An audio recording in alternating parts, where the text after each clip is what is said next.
মায়ের ঘাড়ে মাথা রেখে একদিন জিজ্ঞেস করেছিলাম যে মা, তুমি কতক্ষণ আমাকে এভাবে রাখবে? তিনি উত্তরে বলেছিলেন, যতক্ষণ কোনো মানুষ আমাকে তাদের ঘাড়ে করে না নিয়ে যায়। প্রেম ভালোবাসা অন্ধ কেন হয় জানেন? কারণ আপনার মা আপনাকে দেখার আগেই ভালোবেসে ফেলেছিলেন। আপনার ভাগ্য কখনো খারাপ হতো না যদি ভাগ্য লেখার হকটা মায়ের হাতেই থাকতো। বাবা মায়ের অবদানের পার্থক্য মাত্র একটাই, মায়ের অবদান বেঁচে থাকতেই বোঝা যায়, আর বাবার অবদান চলে যাওয়ার পরে বোঝা যায়। বাবা সবসময় নিম পাতার মতোই হয়, ডাজন্ট ম্যাটার সেটা কতটুক তিতা, কিন্তু ছায়া সব সময় ঠান্ডাই হয়। মা যেটা রান্না করুন না কেন, রাগ না দেখে খেয়ে নেবেন, কারণ এই পৃথিবীতে এমনও মানুষ আছে কারো মা নেই, আবার কারো খাবার নেই।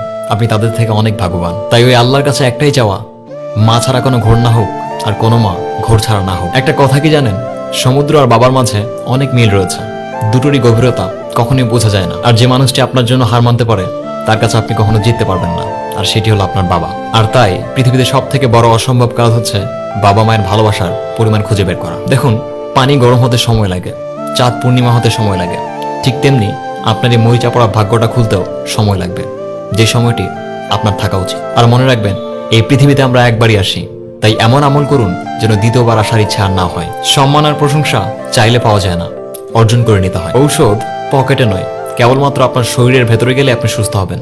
ঠিক তেমনি এরকম নীতি কথা মোবাইলে নয়, আপনার ভেতরে থাকলে জীবন বদলে যাবে। Signing off.